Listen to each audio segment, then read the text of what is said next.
Bonjour à tous et bienvenue dans ce flash. Le prix Félix Houphouët-Boigny pour la recherche de la paix sera remis aujourd'hui au président de la République française, François Hollande.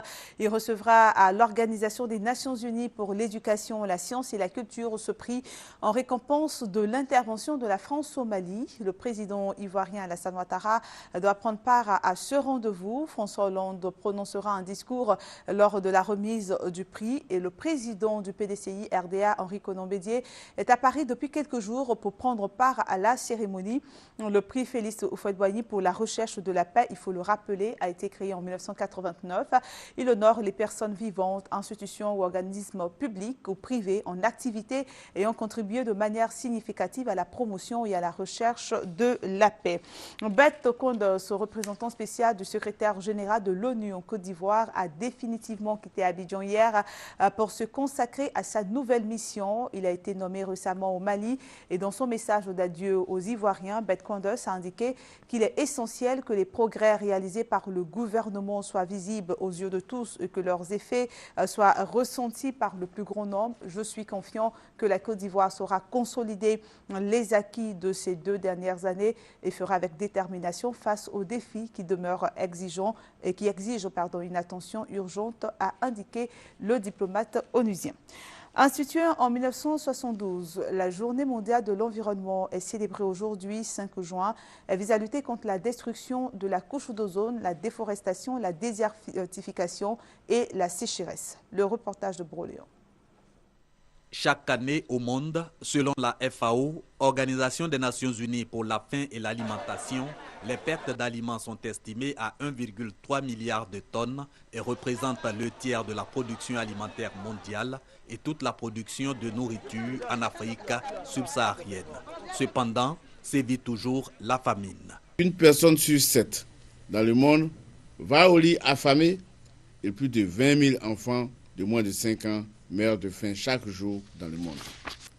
Plus de 27% de la population ivoirienne souffre de malnutrition, pendant que notre pays a une production annuelle de 15 millions de tonnes de vivriers par ailleurs. Une étude menée par Action contre la faim au mois d'août 2011 révèle qu'à l'ouest du pays, 60% des ménages n'arrivaient pas à couvrir leurs besoins alimentaires, alors qu'en période de soudure normale, cette proportion est de 30%. En Côte d'Ivoire également, les déchets alimentaires, c'est le tiers des déchets municipaux. Toute chose qui s'accompagne d'effets négatifs sur l'environnement. Le gouvernement préconise donc un changement de comportement en faveur de la préservation de l'environnement en 3 axes. Penser, manger, préserver. Penser. Repenser à de nouveaux modes ou modèles de production, de transformation et de conservation plus soucieux de la préservation de l'environnement. Ne mangez que ce qui vous est utile pour votre équilibre et pour votre bien-être. Préservez notre environnement et vulgarisez les bonnes pratiques afin de permettre aux générations futures de jouir de nos acquis et de garantir leur avenir.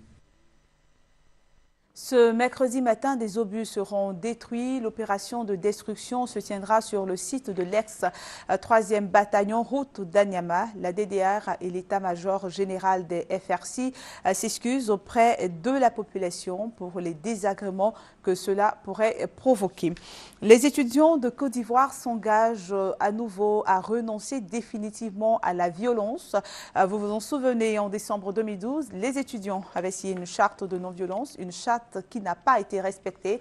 16 syndicats d'étudiants et 17 associations issues de ces 5 universités de Côte d'Ivoire ont participé ce week-end à un atelier pour la mise en place de l'observatoire de la charte universitaire de la non-violence.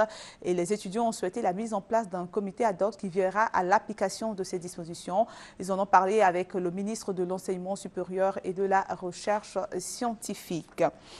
Un tour à l'étranger nous permet de constater que l'état d'urgence a été prolongé au Mali jusqu'à la veille de la campagne électorale. Le premier tour de la présidentielle est fixé au 28 juillet 2013. Une partie de l'opinion publique s'attendait à voir l'état d'urgence levé. Il a en fait été reconduit à l'issue d'un conseil extraordinaire des ministres qui s'est tenu à Bamako hier. Et puis les rebelles syriens affirment avoir perdu la ville stratégique de Kousser. Selon plusieurs sources, l'armée syriennes contrôleraient toute la ville proche de la frontière libanaise avec l'aide du Hezbollah libanais. Cette ville de l'ouest du pays était un lieu stratégique et symbolique du conflit syrien. Occupée par les insurgés depuis plus de 18 mois, elle faisait l'objet d'une bataille acharnée depuis plus de 2 semaines. Et c'est la fin de ce flash. J'aurai le plaisir de vous retrouver à 13h.